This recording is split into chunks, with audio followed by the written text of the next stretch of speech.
there we go. All right. Hello again. This is Ben Hitchcock Cross talking to you today. It looks like we've got sound, we've got video. We are looking at all the sounds and all the videos, and it seems like we're checking. So that's something here. We'll see how it goes.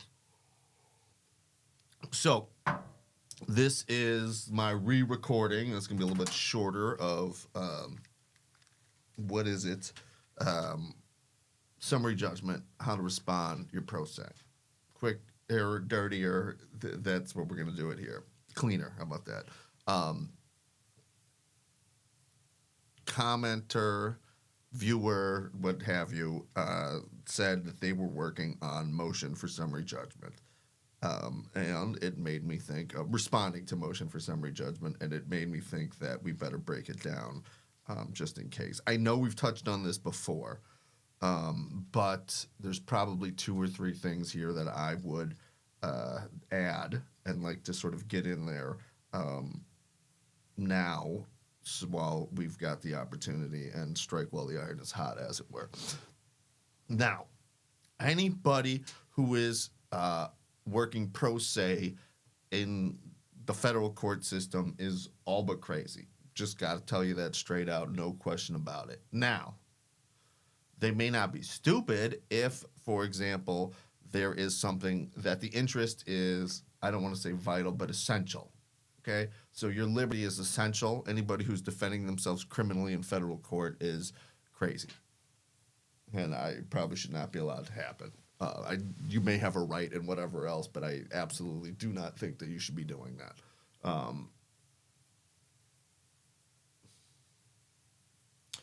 And we're going to get into some of the reasons why. Okay, there are basically 3 big reasons about why you don't want to defend yourself. Okay, and it's simply like this. We've talked about some of them. Number 1, you are not going to be thinking clearly about what it is that happened and why it happened, and you are going to be seeing it through the lens of your own self-justification.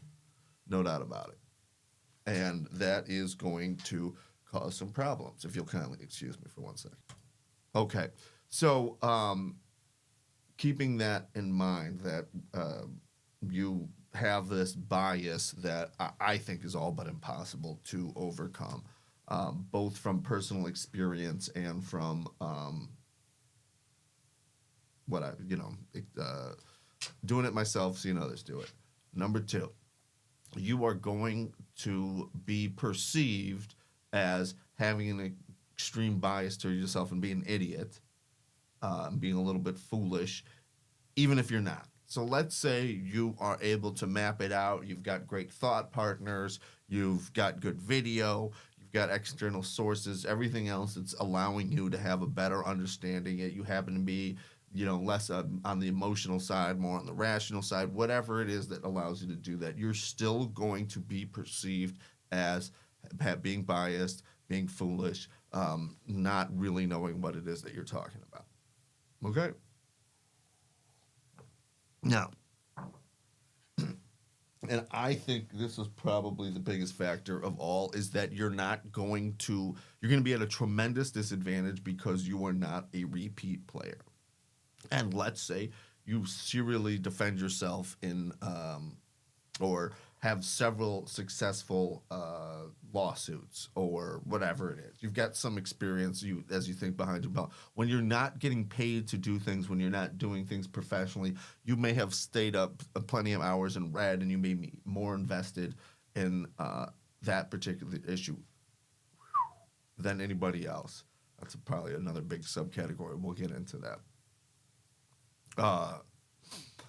You are going to be perceived and also as not knowing what you're doing, okay? And that is because, have you ever had this experience where, especially in school, you're preparing for a test, you take the test, whatever, yes, do good, bad, or indifferent. That's largely a matter of memorization. And then some months, but only some months later, do you feel like you've got a real understanding of what it is that you were being taught and expected to discuss. What in the heck is that? That's my jacket. That is my jacket.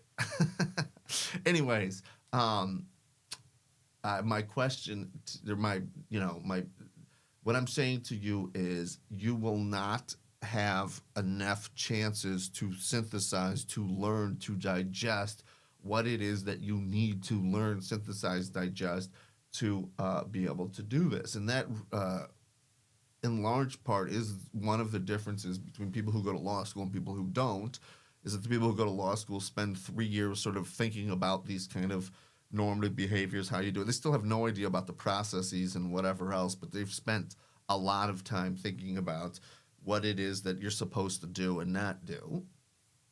Okay, because there's clearly a lot of unwritten rules.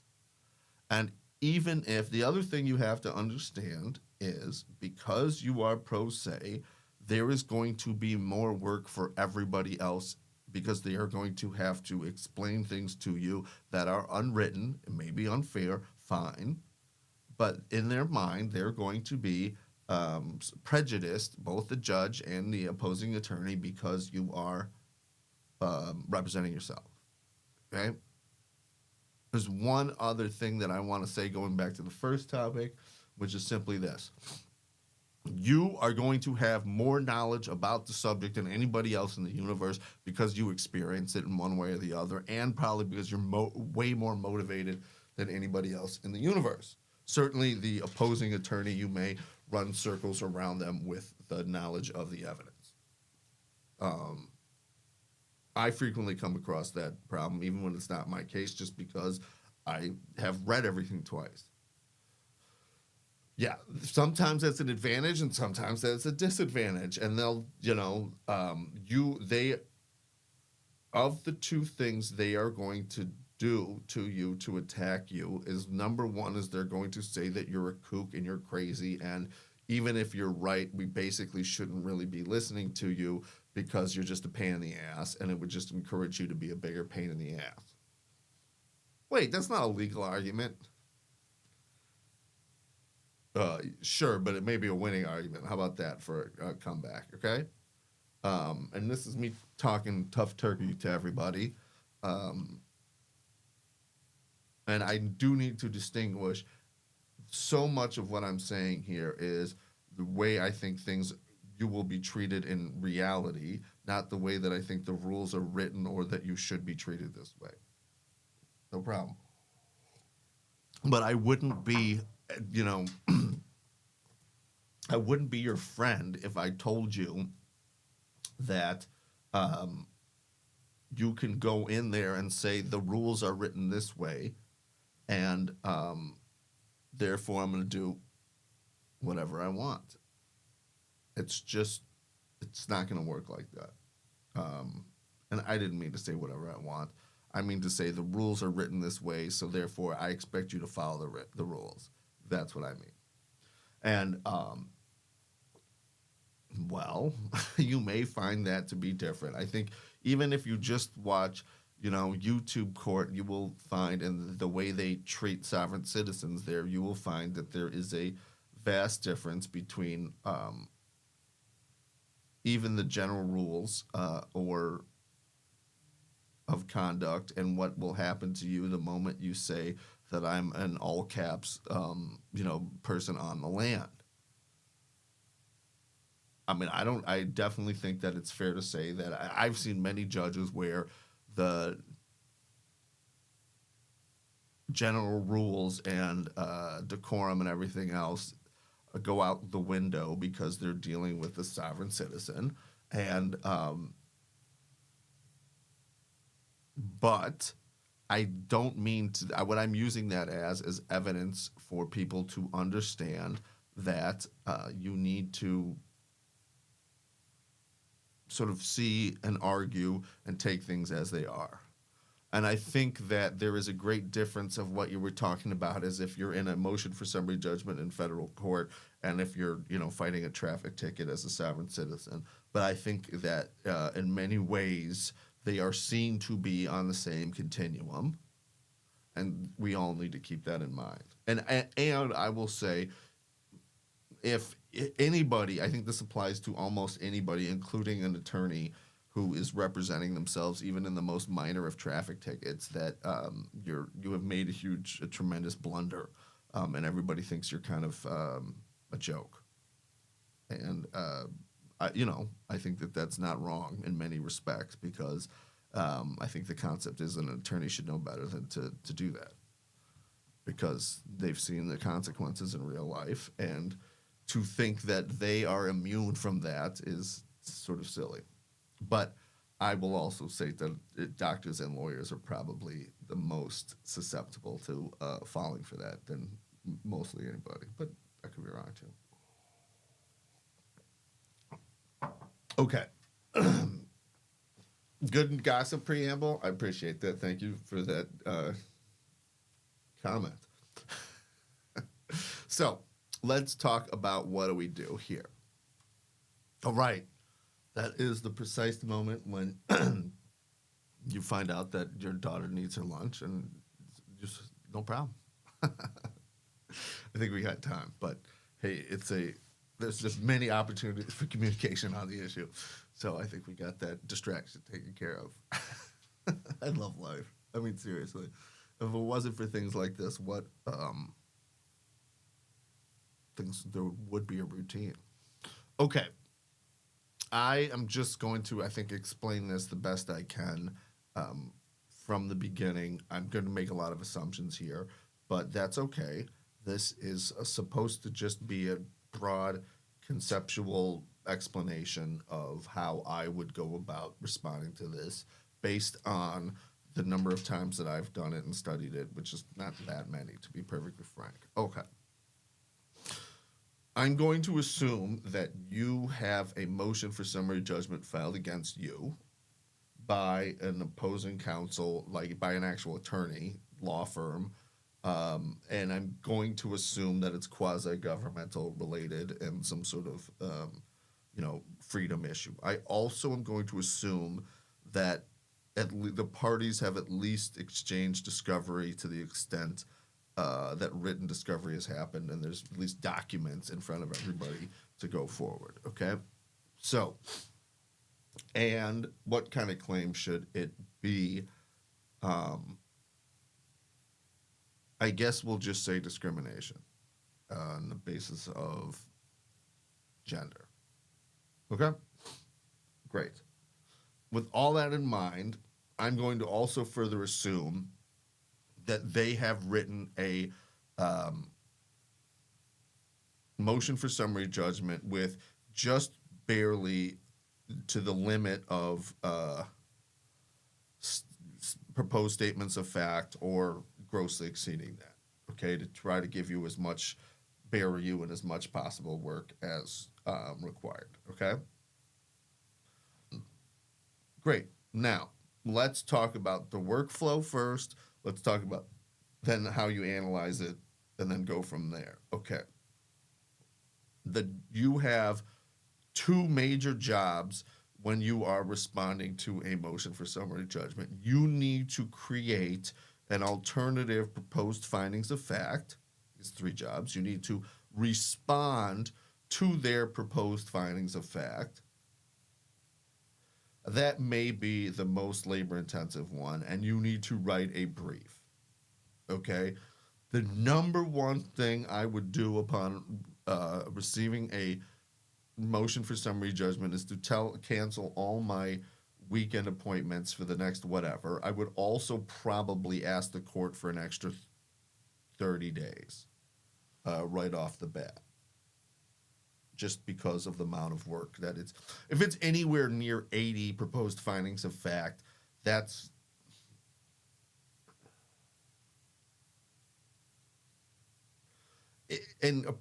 responding to a proposed finding of fact can take anywhere from 15 minutes to 45 minutes, depending on, and possibly longer. And you can see how that can add up very quickly. And I think, sort of the way I'm thinking like a half an hour per. Okay, just depending. Some are longer, some are more. That's my average. Okay, that's significant. A lot of work. The other reason, and so that's one reason you need to attack that first. The second thing is that by doing that work of responding to their proposed findings of fact, you will become more familiar with the where the facts are located, the citation process, how to copy their citations, and what really is out there. And also their arguments too. Okay, I would read their brief possibly once or twice, but I would read their proposed findings of fact like 4 or 5 times and then do it like the way I work is this. I take that document, and you may even ask them for a Word version of it. There's nothing wrong with that. Um, you get it in, if it's a PDF, which is what you would normally have, you would convert that into a Word document. That can be tricky because if it's the filed one, it's going to have the docket numbers on the bottom. That can sometimes disrupt the process, the word formatting process, and that's why again, if you can get the original, an original or a copy from them, obviously you don't want. They're going to be wary because of the metadata and this and that, but you just like, hey, I just want the paragraphs here. Copy and paste it in a new document, whatever you do, it's going to be way easier for everybody. Okay. You then take that, each paragraph that they have, and you take proposed, and it'll say proposed finding of fact.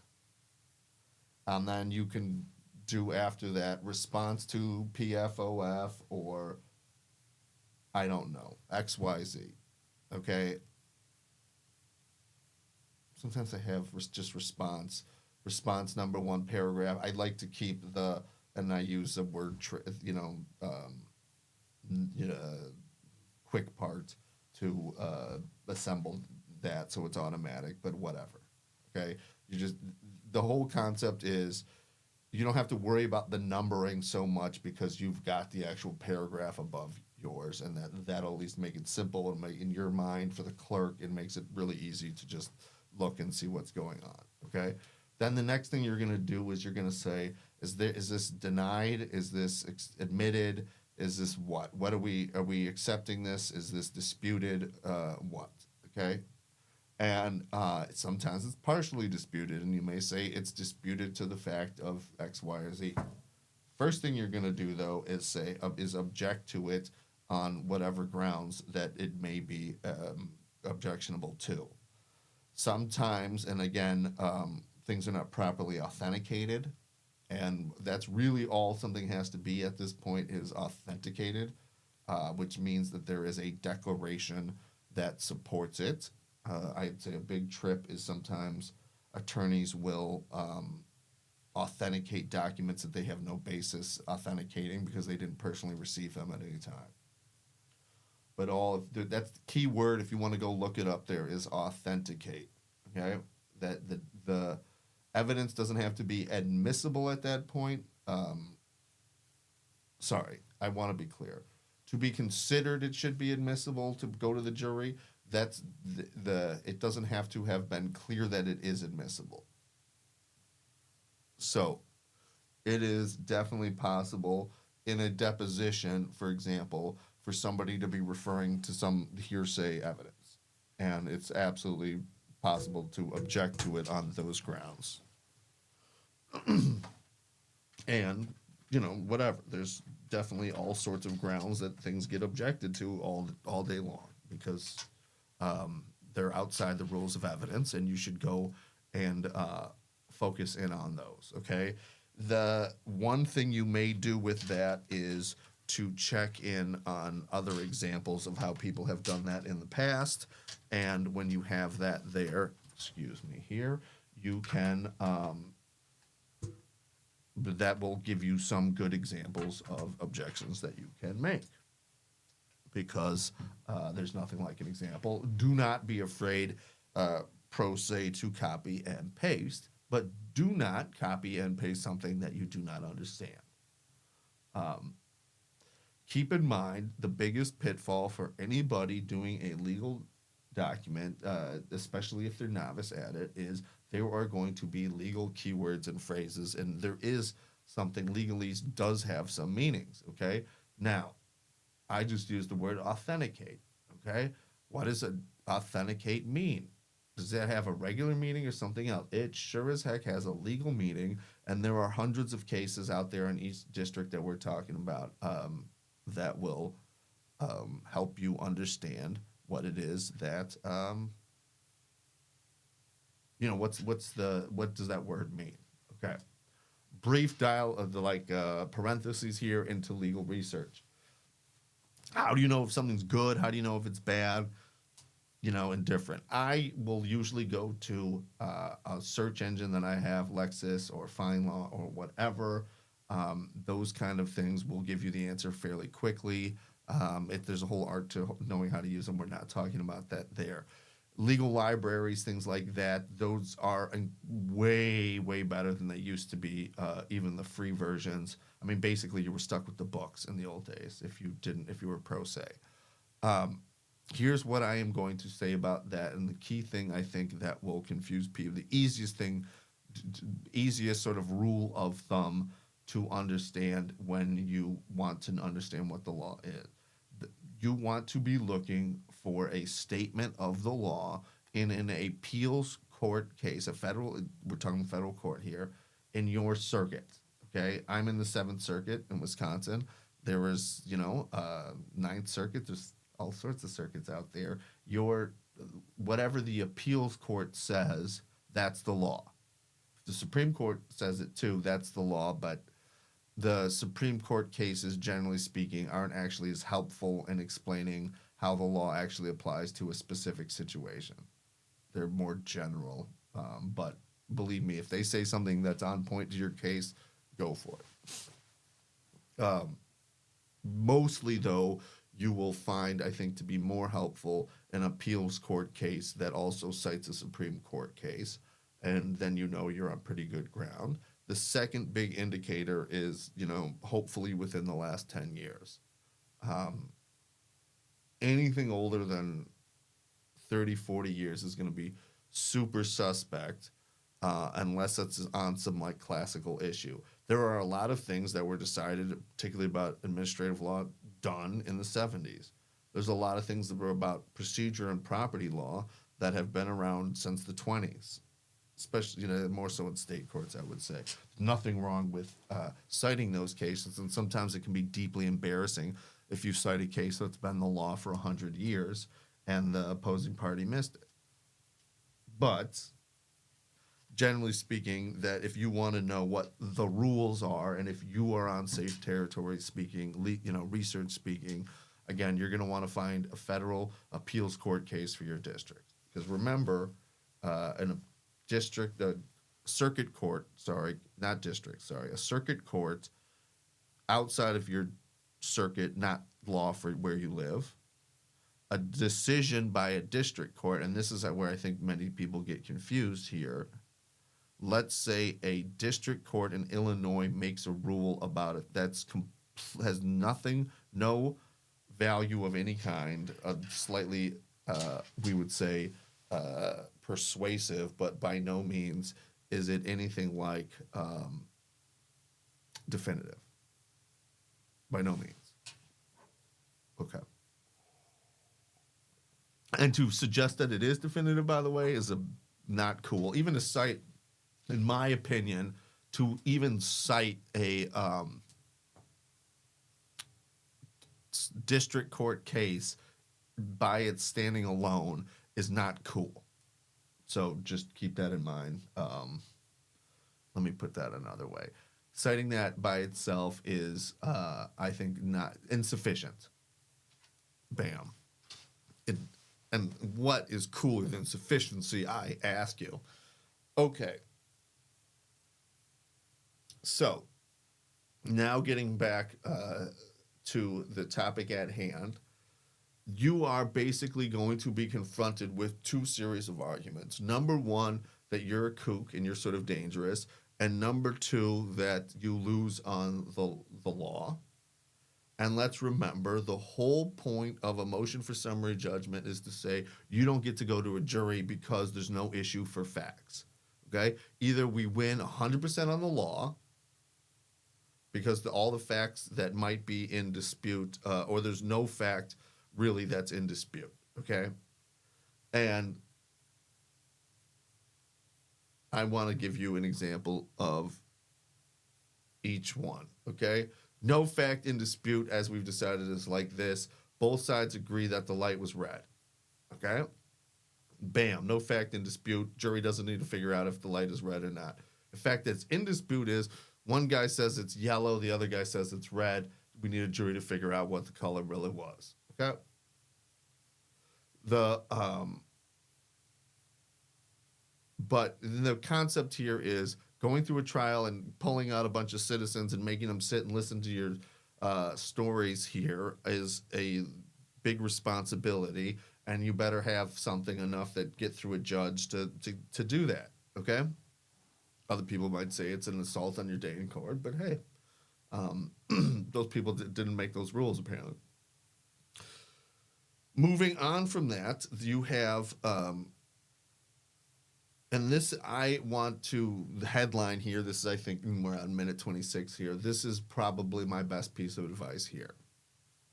You do not really want to focus in on what it is that their arguments are, okay? And I think that that in itself is a losing strategy to simply say, go from here, respond, here's their argument, respond, like that, okay? Because number one, they're going to say you're a kook. And responding on that is probably not the best idea. And number two, the thing that really matters is, are there material facts in dispute for all the elements of the case? If there are, then you go ahead for the important ones. Okay, so let's just examine that on a race discrimination case. Let's assume the person was, or sex, female. Generally speaking, there's going to be no disagreement that the person's female, okay? There may be a disagreement whether or not they were terminated or quit, something along those lines, but that's less likely, okay? That they suffered an adverse employment action. 9 times out of 10 or more, the issue is, was the adverse employment action caused by the employer's, sex discrimination? Put that in a positive frame, but I think we got it, okay? Right? Did the employer discriminate against the employee so as to adversely affect her employment, okay? Or but-for causation, was the discrimination a but-for cause of the adverse employment action? Those are all ways of saying the same thing, okay? That's that element, causation. It's extremely important. You have to prove that there's a causal link. Okay, in this situation here, they have to prove that there is no evidence or there's no dispute about whether there was causation. So, there's a great paragraph that they often quote on what the standards for summary judgment are, but it's sort of put up or shut up. So, you can lose, and in fact you lose, if you can point to no evidence that says that there's that it wasn't causation, because they're going to, of course, have pretext to begin with, right? They're going to say it was a legitimate business reason, okay? And they're going to have some basis to show whatever that is. And at the very least, they're going to say you did a bad job at some point. Somebody said that you weren't perfect at some point, okay? That in and of itself is enough of a reason for you to lose, okay? You have to then have some piece of evidence that has to be legally sufficient. So and I'm going to give you an example of that, and I didn't do that before. This is one that Chris Reardon loves to trot out. But let's say there's a rule, basically a de minimis exception, but it goes like this. If somebody says, and they call it an offhand or a once remark or something like that, drops an N-bomb or relates you to a female to a piece of meat or whatever, and it only happens once, that's called a casual remark or, stray, and it happens once, 2 years here, another time 2 years later or whatever, and that's sort of like a frustrated, a whoops, we'll just give it to them, okay? But another way that that rule is sort of stated is one time is not enough to like show causation. Okay, that's just a rule, and there's a bunch of cases that have decided that, and we can get into how if that's cool or not. But I'm pointing to you that that is definitely the rule in the Seventh Circuit. Okay, so if you get through this process here, and you only have one person dropping in the evidence, which can be anything, somebody's testimony, an email, da da da da, even your testimony, which is another big fact. Okay, your testimony is supposed to be as good as anybody else's testimony, but for this situation, it's really not going to be considered enough always. If things are equal, it might not win the day in terms of being at issue. And basically the reason for that is that because you can write an affidavit, there's a really big, you know, there's a really big incentive to you to like lie basically about to find one fact to get you to a jury trial. I mean, that seems a little bit shady to me and a little bit anti-worker, and I don't think that would be the same case. You know, I think that's, yeah. But again, these are all realities. So, you then need to be able to point to some place, and again, really, it's two places in the record of them dropping N-bombs or whatever, to counteract their legitimate business motive defense. And that is the main thing that you need to focus on. And if you've got two good examples of that or more, that's your headline and where you want to start out with. Okay? I don't really care how much they're talking about you're a kook, and because you're going to want to defend yourself. Now, next big thing I want to headline here, and we're at minute 32. I'm already longer than the other one, by the way. It's this. What is your guidepost here? If I was going to start writing this and figure out what my framework is, it's the elements of the claim. Now, again, I would just type into Westlaw or whatever, what's the elements of a sexual harassment claim, and we've already gone through them many times, but you're going to need a citation for it. And you're going to say, you know, here the elements of a something claim are 1, 2, 3, you know, Joe versus the city of St. Louis, whatever, 1983, bam, okay? Then you're going to go through, if you take my advice, basically a shorthand explanation of why they think you haven't met those elements. And then you're going to go through a shorthand explanation of why you do make those elements. And then you're going to explain that all in great detail. But that is what you want to put up front. And you want to get to again, if you're going to using my example here of a sex discrimination claim, you're going to want to get to causation as soon as possible. You're going to want to get your best arguments for causation up there as soon as possible. If there's a couple of emails, you're going to want to put them in front of people's faces as soon as possible.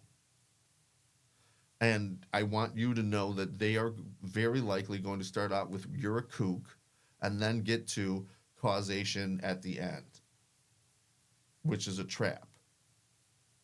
So again, here are the elements, and I meet all the elements, or we've got facts that support all of the elements.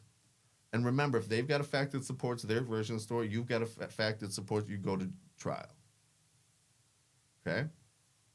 And I don't want to make it sound like it's that simple, but that's the things that you need to get up there. Arguments about they're jerks, or they're lied, or their evidence can't be trusted, or whatever, that may be helpful, but it's not your headline, okay? Your headline is there is a material issue. They're facts that are in dispute. and get that to the judge and their clerk as soon as possible. And then when they read everything else, that can be something used to support these facts here, why their story is a bunch of nonsense, right? Encapsulate their story, tell them why you've got yours, then hit your facts, and then if you want to throw shade on their side of the story after that, you can do that. You have to encapsulate their concepts at the top so that you can say, hey, we've got material facts on dispute. And that's why, again, going back to our action plan, you're going to start with responding to their proposed findings of fact. Then you're going to write out your proposed findings of fact. And they are all going to focus on element 1, 2, 3. Okay, and again, in our example, it's going to be causation, causation, causation. You only need 4 facts, really, to get to I'm female. I was terminated. They terminated this for me. The manager said this, this, and this. He said this, this, and this on this other date. He told somebody that so-and-so said that he reported this, that he thought I was a piece of meat, da-da-da-da. Boom. Okay, you don't have to have, but there's no reason that you need to have 80 if they have 80. That's what I'm trying to say. Okay, you don't have to go in their order just because they go in that order. But you're going to want to sort of mirror their arguments so that you make sure that you don't lose any of those out. But once again, the only thing that you should care about is, can I put facts in front of this judge that's going to get me through summary judgment? Okay? And then everything else, including is their attorney a jerk, is whatever, and all of the other bad things that they did, that's great, but it's also going to help feed into the perception, as we talked about, pro se. So, that's my strategy for you all there. I hope it works out. Stick with us. We will, in some ways, keep you informed. But seriously, this takes a lot of time, so I hope you've got your time management set up for this. And I hope that you've got it's better to ask for time now than later. And remember here, none of this is legal advice because I don't know any facts about any of your case whatsoever. These are strategies here that will help you respond and answer and do what you need to do. But you ultimately, the only thing that you can rely on here when you're acting pro se is you need to go to a law library and you need to find these cases that support your opinion on why X, Y, and Z is true. And you need to have something in the record that you can point to that supports your case. And you need to have declarations, and the compilation of your evidence is going to take 3 times longer than you thought. So start that too. Everything's going to take 3 times longer than you thought because you've never done it before. But boy, does that evidence sneak up on you. So I recommend you to keep a list of all of the things that you cite. Keep a folder with those documents in there, and start to get them in some kind of order as soon as possible, and to make sure that you are able to authenticate those documents as well, meaning you're able to tell the court, I know this document is what it says it is because I've seen it. Okay? It's not an easy task. But let's see. More power to you, and I think you can do it. But you need to really focus in on keeping your eye on the prize. Stick with us. We'll keep you informed.